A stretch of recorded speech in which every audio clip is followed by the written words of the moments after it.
Title: The Haunting Highway. The engine purred softly as I embarked on the long, winding road that snaked through the heart of the dense forest. My headlights cut through the darkness like two piercing eyes, illuminating the eerie shadows that danced between the trees. I had always enjoyed night drives, finding solace in the quietude that engulfed the world. But tonight, I was about to experience something I could never have imagined.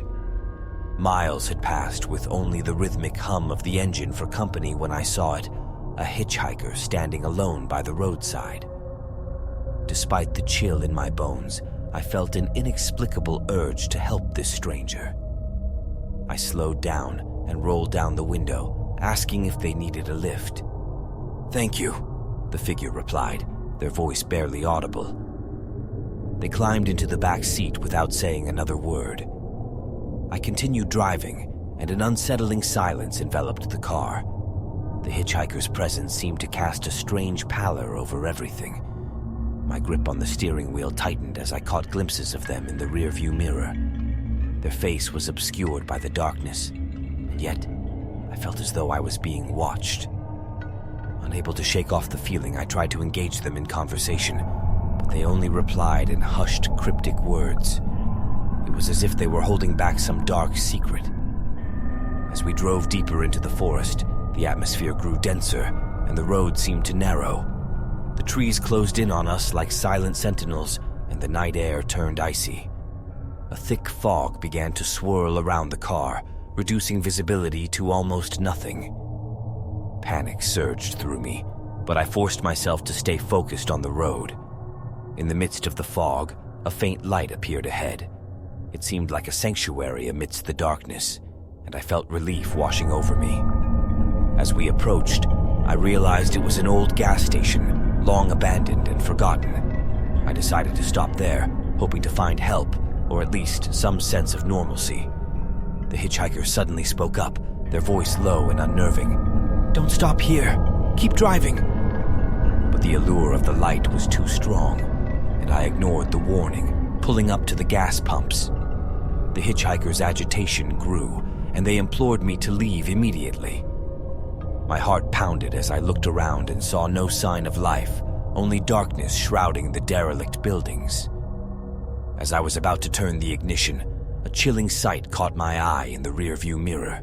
The hitchhiker was no longer in the back seat.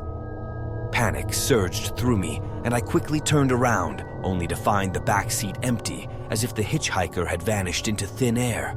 My mind raced, trying to make sense of the impossible. "Where did you go?" I stammered, my voice trembling. But there was no reply. The gas station seemed to groan and creak in response to my question, as if mocking my confusion. Deciding that I had seen enough, I turned the ignition and tried to drive away, but the car refused to start. With each attempt, the engine let out a feeble cough before falling silent again.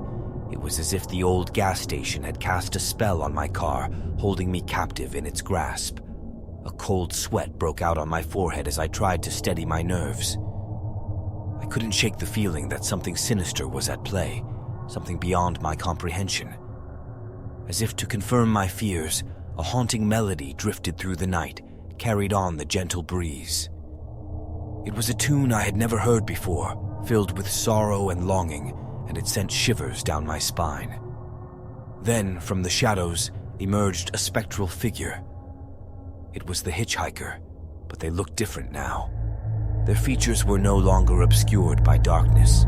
Instead, their face was pale and translucent, like a ghostly apparition. "You should have listened," they whispered, their voice echoing through the desolate gas station. Fear clenched my heart as I asked, "Who are you? What do you want?" The ghostly figure hovered closer, and I could see a profound sadness in their eyes. "I am one of the lost souls trapped in this place. We are bound here, cursed to wander the haunting highway for eternity." My breath caught in my throat, and I struggled to comprehend the gravity of their words. "Why? What happened to you?" "Long ago," they began, "there was a terrible accident on this road. A group of friends, including the hitchhiker, had been driving late at night when they lost control of their car. It crashed into the very gas station where we now stood, claiming all their lives. Their souls were forever tied to this cursed place, unable to find peace.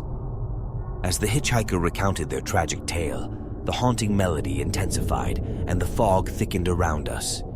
The gas station seemed to transform before my eyes, taking on an ethereal, otherworldly appearance. "We can never escape this place," they continued, "but you can. Leave while you still can." Fear and guilt wrestled within me. I had unknowingly stumbled into a realm of restless spirits, and my decision to stop at the gas station had unwittingly entangled me in their torment. Summoning my resolve, I tried the ignition one last time, and to my relief, the car roared to life.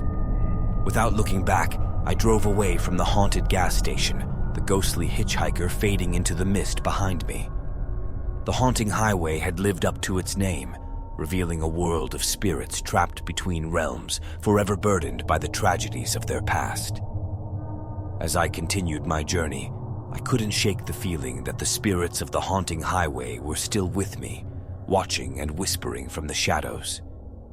I vowed never to return to that forsaken road, haunted by the knowledge that I had narrowly escaped the same fate as the lost souls. The experience had changed me, making me acutely aware of the thin veil that separates the living from the dead. In the years that followed, I became an advocate for caution and awareness on the haunting highway, warning others of its malevolent spirits and the dangers that lurked in the night. But the memories of that fateful night would forever haunt me, a reminder that some roads should never be traveled, especially after dark.